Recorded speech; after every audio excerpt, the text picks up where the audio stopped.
if you are eager to switch jobs, then get that new position before you quit your current job, and don't bum rap any of your previous colleagues.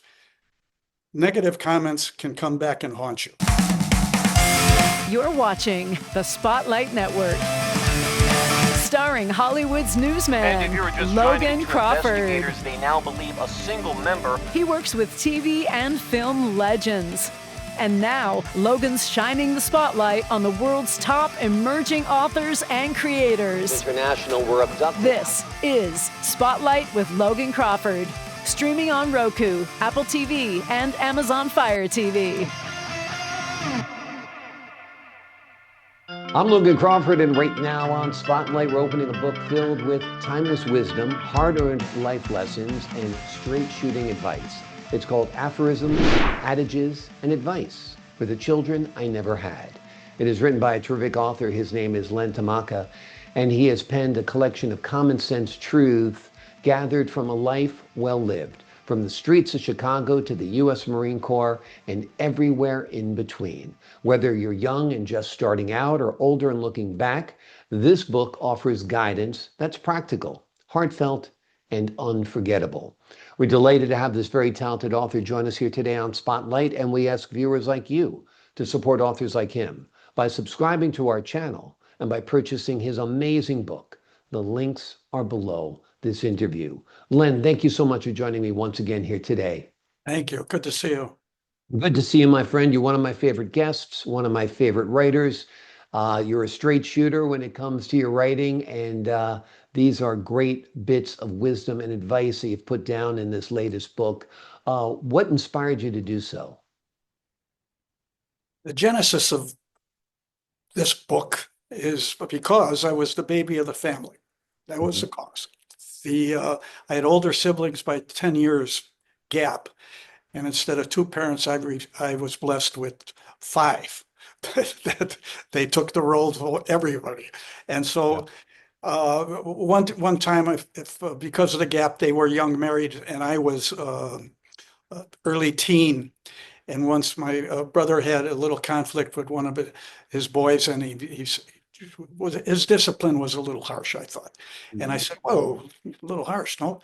And he let you talk about, you tell me about it when I've had children. When you've had children, tell me about it.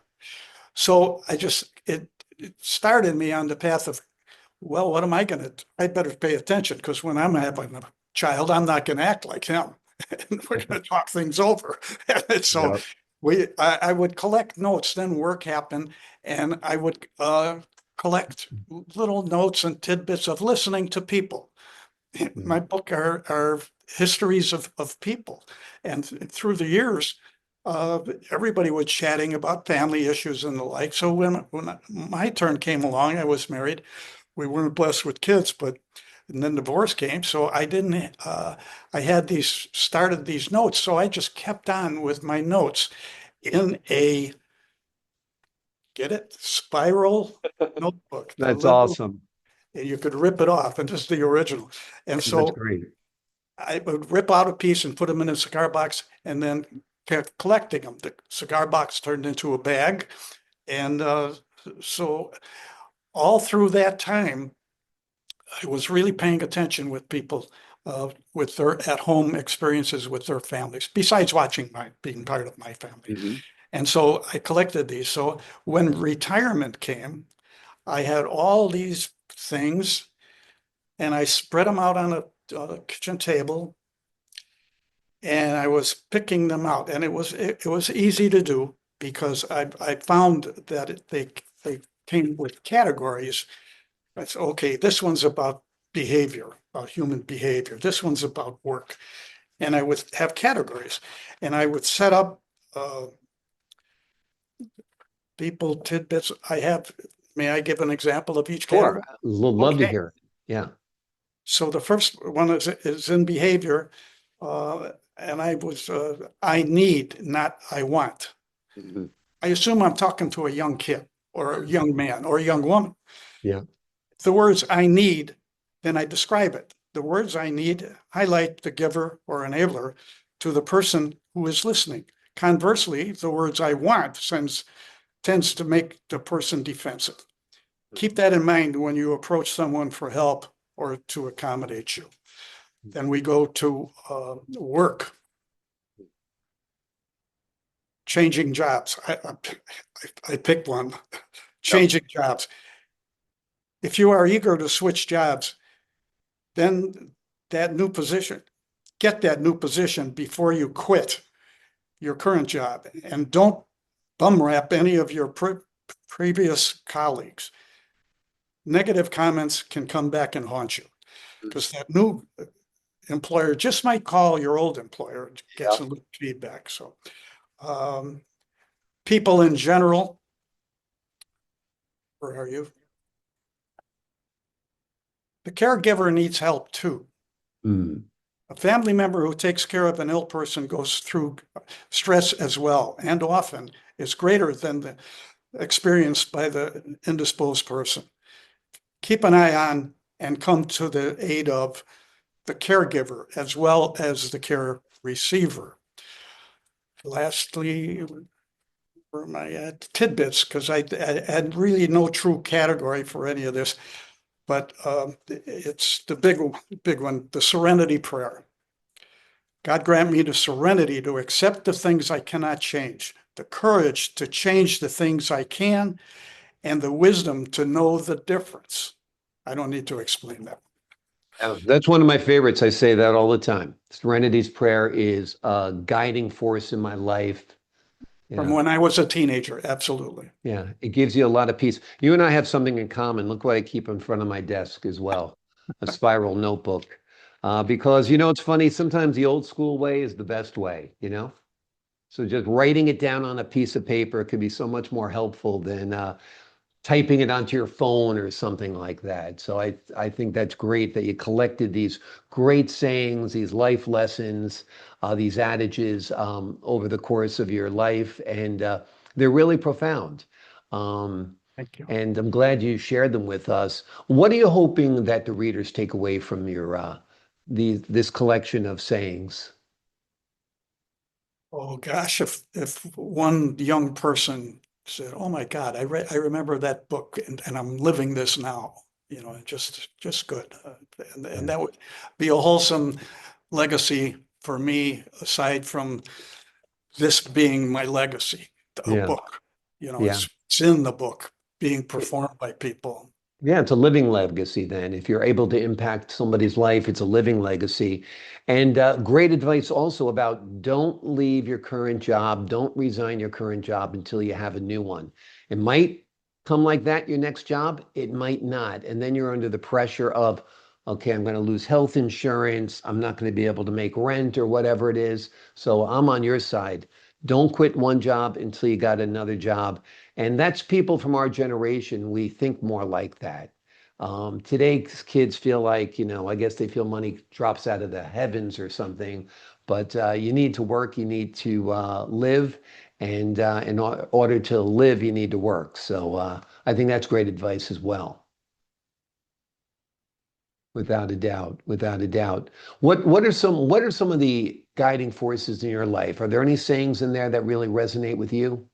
Oh, just the mentors is one of the things. If you try to get a mentor, I've had, luckily, because working in the field, so I like to say my college diploma is my certificate of completion for a pipe fitter apprenticeship in 597 Chicago.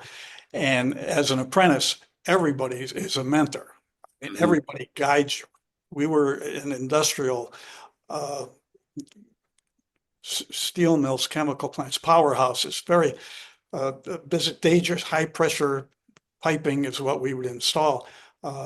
Tidbit. The plumber works with, his work is with people. People can touch it or drink it or bathe in it, something like that.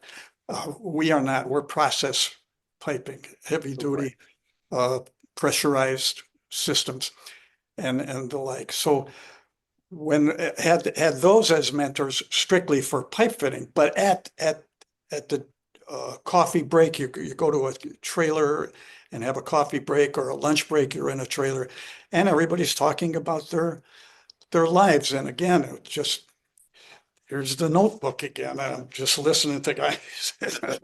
Then I take it home and I'd write it out. And I just loved doing it. Marine Corps was the same thing. You know, you were there for discipline. You weren't there to teach. So this was a wonderful thing that I could teach. And as I grew up as a foreman and as a superintendent and as a project manager in the office and in estimator, I had quite involved with the young people and all the tradesmen on all the levels. And it was a wonderful thing to have the training I did, not only for the work itself or the chore itself, but it's for the people aspect, how to do it smoothly.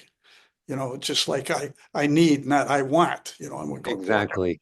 You know, because somebody could be telling somebody else something to do, and they're automatically defensive because why is he yelling at me? That kind of thing. So, but I've been blessed with that. Yeah. Also, you worked in basically fraternities in a way. The Marine Corps was a fraternity. The Pipe Fitters Union is a fraternity. And when you get a bunch of guys together like that, and I've worked that way too, working in the field with crews, they're predominantly male, you start talking about life on every level. And the conversations you have are much more profound than the women might think the guys are having when they get together in the truck or in the Absolutely. car or whatever it is. And Sportsmen's clubs would be the same, you know, or any organization, your church yeah, group, chatting with people at church. We're yeah. everywhere. Yeah. Yeah, you do learn a lot. I mean, as a news reporter, I used to sit in a car for sometimes 12 hours a day on a stakeout, you know, just like cops do. You know, you're waiting for somebody to get out of their house so you can ambush them on an interview. And you're chatting about everything you can imagine as those times go by. And I'd imagine the same's true for you when you were working a job as a pipe fitter or whether you were working as in the Marine Corps, right? Absolutely. And you know, it just as an example from this book, a good friend had a problem with his daughter. And he looked me up one time. He says, you know, just because of your book, I have new communication with my daughter because I was so impressed with it and I just tried it. That let's talk about a few things in this book. And it all of a sudden it clicked for both of us. And I thought, so there's my one young person that it did good. So Exactly. Yeah, you sparked a dialogue between the two. They started talking about the contents of your book and they opened up the communication between them. I One also aspect, go ahead, I'm sorry. I also addressed the difference of opinions. If you know, what one person absorbs is not what a different person hears. Like you, listening is not hearing. Yeah, You know, I hear you, but I don't care. yeah, But oh, really? There's the difference. And the difference in people, if they just got off their stubborn platform and take in the other one. Quick example, it was in high school in English class or whatever class it was. And he had us there was a restaurant in Chicago who served, the headline was blank served horse meat or found horse meat in the restaurant. And so they split the half up in half. Okay, you represent the press. You're a prosecuting attorney. And you want to put these people, you want to close the restaurant to us. And now the other half, you own that restaurant. And you get all your people come up with some kind of reason why I'm not denying it, we had it. You know, price of beef went up, so we went there. Now, the point I'm getting at, after we had the debate, and the prosecutors won pretty easily, we switched sides. Now you take their notes, give your notes to them. You represent the other person. I found that fascinating because it was the same result. And it was just like, gee, I wonder if I want to be a lawyer where I could take this and take that. And then, you know, I have to be careful who hired. I better believe in what the hell they're doing. Exactly. No, that's a great lesson in learning Yeah, from another person's point of view, you know, to advocate what they want and stand in their shoes and do that. I think it'll teach you about perspective and it'll teach you about the other side of the story. And there are always two or more sides of the story, of right. course. Don't judge somebody till you walk in their moccasins. Exactly, exactly. That's great That's advice what as well. There's lots of great life lessons, lots of great advice in this wonderful book, and it's called Aphorisms, Adages, and Advice for the Children I Never Had. It is a treasure chest of wisdom from a man who's truly lived it. It's practical, it's timeless, and it just might change the way you see the world. Len, thank you so much for joining me here today. Thank you. I appreciate your time, your insight, your wisdom, and your great humor as well. To the folks at home, I'm Logan Crawford, thanking you for your time this time. Until next time on Spotlight.